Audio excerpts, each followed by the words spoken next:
చాలా మందికి ఉండే డౌటు, దేవుడికి మనం భక్తితో దండం పెడితే సరిపోదా? ఈ మంత్రాలు, పూజలు అన్నీ చెయ్యాలా అని. దీనికి మన గురువులు చెప్పిన ఒక ఎగ్జాంపుల్ చెప్తా.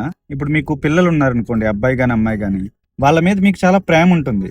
ఆ ప్రేమను మనసులోనే ఉంచుకోలేరు.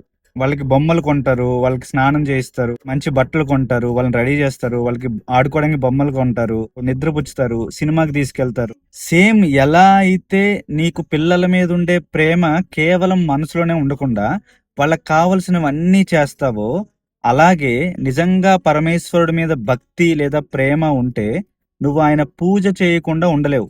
ఆయనకి అభిషేకం చేయించకుండా, ఆయన్ని అలంకరించకుండా, ఆయనకి ధూపం ఇవ్వకుండా, ఆయనకి హారతి ఇవ్వకుండా కూడా ఉండలేం.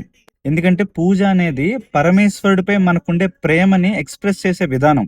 పూజలో ఏం చేస్తాం? ఆవాహయామి అంటాం. అంటే ఈ విశ్వమంతా వ్యాపించి ఉన్న ఆ పరమేశ్వరుడిని మన పూజా మందిరంలో ఉండే చిన్న శివలింగంలోకి రమ్మని ఆహ్వానిస్తున్నాం. స్నానం అంటే స్నానం చేయిస్తాం.